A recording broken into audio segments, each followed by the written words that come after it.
Good morning. Story second part చెప్పలేదు కదా, so అది చెప్తామనుకుంటున్నాను. సో అలాగా ఆ సైలర్ వచ్చి మొక్కుకుంటుంటాడు. ఈలోపు రిచ్ మ్యాన్ పోలీస్ వాళ్ళని తీసుకొని వచ్చేస్తాడు అనమాట. నా పర్స్ తీసుకున్నాడు అని. సైలర్ ఏమో నేను తీసుకోలేదు, నాది కాదు అని చెప్తున్నా సరే వినడు. ఇంక అప్పటి వరకు కామ్గా ఉన్న దేవుడి ప్లేస్లో ఉన్న అతను ఉంటాడు కదా, అతను అస్సలు ఇంకా సైలెంట్గా ఉండలేకపోతున్నాడు అనమాట. నేను ఈ అన్యాయాన్ని సహించలేను అన్నట్టు మాట్లాడేస్తాడు. నీ పర్స్ తీసుకున్నది తిని కాదు, తినకన్నా ముందు ఒక పూర్ మ్యాన్ వచ్చాడు, తనకు డబ్బులు లేవనేసి తను తీసుకెళ్ళిపోయాడు అని. సో ఇంకా పోలీస్ వాళ్ళు దేవుడు చెప్పాక ఊరుకుంటారా, తనని వదిలేసి అతని కోసం పరిగెడతారు. రిచ్ మ్యాన్ కూడా వెళ్ళిపోతాడు. ఈవినింగ్ అయిపోతుంది, దేవుడు వస్తాడు. ఇంకా దేవుడి ప్లేస్లో ఉన్న ఇతను ఉంటాడు కదా, ఇద్దరు క్యారెక్టర్స్ ఎక్స్చేంజ్ చేసుకుంటారు అనమాట. ఎక్స్చేంజ్ చేసుకున్నాక ఇప్పుడు అంటాడు, నేను ఒక పెద్ద ఇంజస్టిస్, అదే అన్యాయాన్ని జరగకుండా ఈరోజు చేశాను అని. అవునా, ఏం చేసావు అని అంటాడు దేవుడు. ఏం లేదు అని ఇలా జరిగింది మొత్తం చెప్తాడు. అయ్యో, నా ప్లాన్ మొత్తం పాడు చేసావు. యాక్చువల్గా నేను అనుకునేది ఏంటి, ఆ రిచ్ మ్యాన్ ఎలాగూ చాలా తప్పులు చేసి అదంతా సంపాదించాడు. అందులో కొంచెం మీ పేదవానికి పోతే అతని తప్పులు కొన్ని అయినా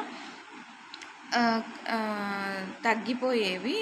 ఈ పూర్ మ్యాన్కి ఏమో దానికి ఏం లేదు కాబట్టి తను కాస్త తినేవాడు. ఈ సైలర్ ఏంటి అంటే ఇప్పుడు సముద్రం మీదకి పోతాడు కదా, ఓ పెద్ద తుఫాన్ వచ్చేసి తన పడవ మునిగిపోతుంది, తను చనిపోతాడు. అదే తను జైల్లో ఉంటే 15 days అది ఆగిపోతుంది అని. అబ్బా, ఇంత పని చేసినా అసలు అంత సులభమేం కాదు, ఈజీ ఏం కాదు నీ పని, నన్ను క్షమించు.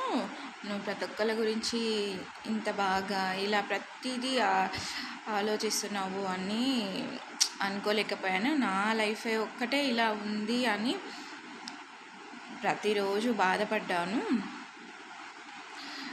కానీ దేవుడి పైన నీవు కూడా ప్రతి సెకండ్ ఇలా ప్రతి ఒక్కరి గురించి ఇంత థింక్ చేసి వీళ్ళకి ఇవన్నీ చెయ్యాలి అని ఆలోచించలేకపోయాను అని చెప్పేసి ఆయన కాళ్ళ మీద పడిపోతాడు అనమాట, దేవుడి కాళ్ళ మీద. సో దీన్ని బట్టి ఏమర్థమైంది, మనకు మాత్రమే కాదు, మనం ముక్కే దేవుడికి కూడా తిరగలేనంత పని.